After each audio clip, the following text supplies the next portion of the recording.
Dear students, welcome to Comfort Physics class. This is your tutor Dr. Sivakumar to tute physics in a simple way. Here today we are going to discuss about the topic of equipotential surface. What is equipotential surface? It is a surface on which all the points are at the same potential. Here the diagram represents that at the middle we have a source charge, and we are going to consider a circle on which we have many points A, B, C, D, E, F, G, H, I, J. If you are measuring the voltage or potential at each and every point on the circle, it will show the same value. Then the surface is called equipotential surface. But here the second diagram represents that we have many circles, 1, 2, 3. If you are considering some point, let us consider a point A on the first circle, the voltage is different if you are considering the same point for the second circle. So from circle to circle the voltage will be different, but on the same circle the voltage remains same. That is called equipotential surface. What is the property of equipotential surface? Point number 1. The work done to move a charge between any 2 points A and B, therefore W is equal to Q into VB minus VA. As we discussed now, the voltage at any point on the same circle having a same value, then that surface is called equipotential surface. If the points A and B on the same equipotential surface, therefore it will have a same voltage, therefore the work done is equal to 0 because VA is equal to VB. Then the electric field is normal to an equipotential surface. That is the second point. Yes, here we are distributing the charges on the surface, therefore it is at rest position. The charges are at rest position, then their field lines will be always perpendicular to the surface. The field lines are parallel to the surface, it is nothing but the charges are in motion. That is, there is a component of field parallel to the surface. Therefore, work must be done to move a charge between the 2 points of the same surface. So there is a contradiction. So here, when you are distributing a charges, it is at rest. Therefore, the electric field lines are always perpendicular to the surface. Then, the relation between electric field and the potential. dV is equal to minus E into dx. One can able to refer my previous video in the section 1.8. Along the field direction, the voltage is minimum. That is the explanation for this relation dV is equal to minus E into dx. Then the next topic is electrostatic potential energy for a collection of point charges.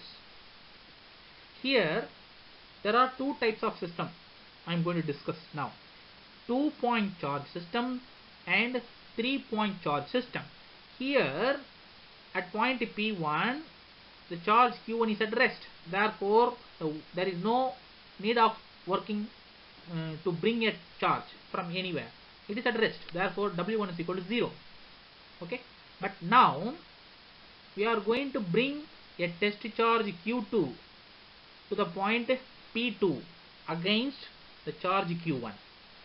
So electric potential due to charge Q1 at point P2 at a distance R12 from P1 will be V1 is equal to 1 by 4 pi epsilon naught Q1 by R12. That is simply electric potential at point P2 due to charge Q1 is 1 by 4 pi epsilon naught Q1 by R12. Just now we discussed about the relation between work done and potential. That is W is equal to V into Q. That is the general formula. That is work done is equal to potential into charge. But here we are going to bring a charge Q2 from infinity to a point P2. Therefore, the work done to bring a charge Q2 to point P2 is W2, that is equal to potential into charge. Here the potential is nothing but V1. That is potential at point P2 due to charge Q1. So V1 into Q2. Therefore, the above formula becomes 1 by 4 pi epsilon naught Q1 Q2 by R12. So as the work done is stored as potential energy of the system, therefore the entire energy, which is equal to W1 plus W2, here W1 is equal to 0, therefore W2 value is 1 by 4 pi epsilon naught Q1 Q2 by R12. So this is the potential energy for 2-point charge system.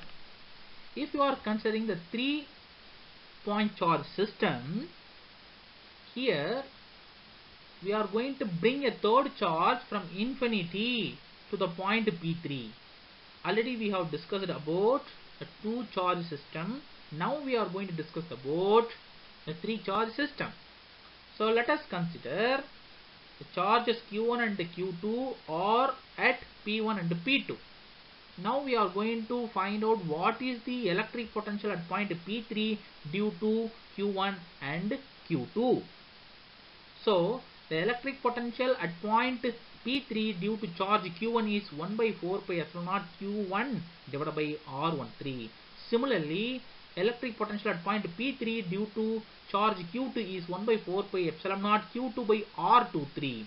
So now we have total voltage at point P3 due to Q1 and Q2. Okay, but our ultimate aim is to do some amount of work to bring a charge Q3 to the point P3. So the work done is W3 is equal to potential at point P3 due to Q1 and Q2 and charge value Q3. So now we need to multiply Q3 with voltage due to Q1 and Q2. Therefore, now the equation becomes 1 by 4 pi epsilon naught Q1 Q3 by R13 plus Q2 Q3 by R23. Since we are discussing about 3-point charge system, we need to add all the work done to assemble the charges, that is W1 plus W2 plus W3. So W1 is 0, leave it, and W2 is equal to 1 by 4 pi epsilon naught Q1 Q2 by R12, and W3 is 1 by 4 pi epsilon naught Q1 Q3 by R13 plus Q2 Q3 by R23. Therefore the final equation is 1 by 4 pi epsilon naught Q1 Q2 by R12, Q1 Q3 by R13, Q2 Q3 by R23. This is for 3-point charge system. Potential energy for 3-point charge system. If you have n number of charges, this is the final equation.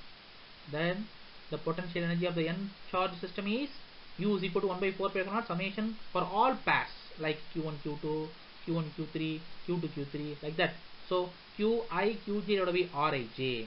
So we have a derivation in final 1 by 2, 1 by 4 pi epsilon naught summation I is equal to 1 to n, j is equal to 1 to n, Qi Qj Rij. Students will discuss electric flux in the next video. Thank you.